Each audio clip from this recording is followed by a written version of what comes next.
यस्य कुक्षाविदं सर्वं सात्म भाति यथा तथा तत्त्वय्यपि ह तत्सर्वं किमिदं मायया बिना विना।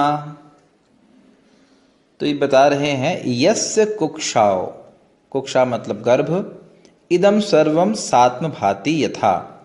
इदम सर्वम का मतलब है ये जो भौतिक जगत है पूरा भौतिक सृष्टि, सर्वम मतलब संपूर्ण, सात्म मतलब भगवान के साथ, और भाति का अर्थ होता है प्रकट होती है। तो यथा मतलब जिस प्रकार जिन भगवान के यानी आपके गर्भ के अंदर यह संपूर्ण जगत प्रकाशित होता है आपके साथ। आपको याद होगा कि माता यशोदा के गर्भ में कृष्ण के साथ वह अपने आप को पूरे ब्रह्मांड को देखती हैं उनके गर्भ में। तो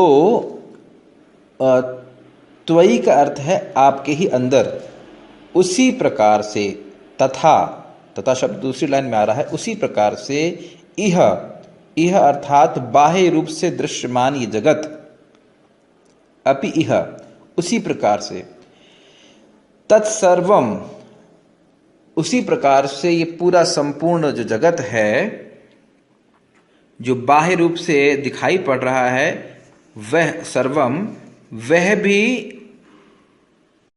बाह्य रूप से प्रकाशित हो रहा है। अर्थात जो ये जगत बाह्य रूप से प्रकाशित है वही जगत आपके उदर में अंतर में जो प्रकाशित जगत है वही जगत है जो बाह्य रूप से प्रकाशित है। आप अभी ऐसा लग रहा है कि इस जगत के अंदर हो और ये जगत बाहर प्रकाशित है, सब दिख रहा है, वही जगत आपके उदर के अंदर है। इस बात को ब्रह्मा जी बोल रहे हैं। ये क्यों बोल रहे हैं?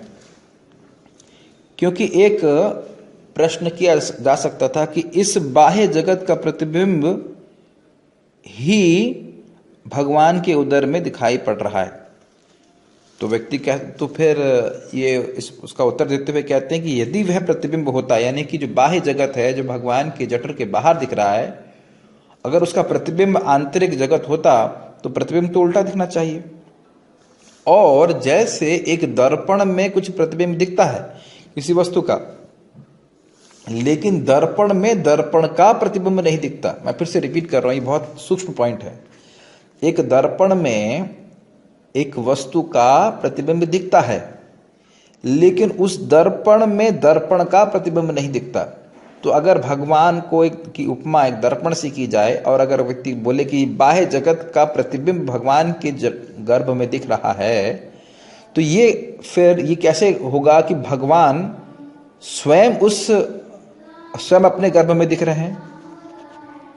अर्थात इसी के द्वारा समझा जाना चाहिए कि जो भगवान के गर्भ में ब्रह्मांड दिख रहा है और जो बाहर दिख रहा है वह एक ही है, उसमें कोई अंतर नहीं है। इसलिए ब्रह्मा जी बाहर दिखते हुए भी भगवान के गर्भ में ही हैं और इसी कारण से अपराध की क्षमा याचना कर रहे हैं।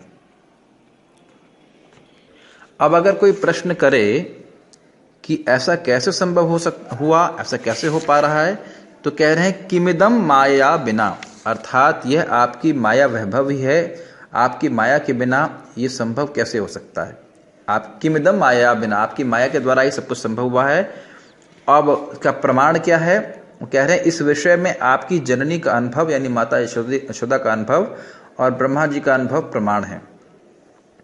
और इसलिए इस माइक जगत के मध्यवर्ती में आपके उदर में ही हूँ, अर्थात इस भौतिक जगत में रहते हुए मैं आपके उदर में ही हूँ। अतः मैं पुनः निवेदन कर रहा हूँ कि जैसे गर्भगत बालक का अपराध ग्रहण नहीं करती है माँ, वैसे आप मेरे अपराध को क्षमा करें। बहुत ही सूक्ष्म श्लोक है।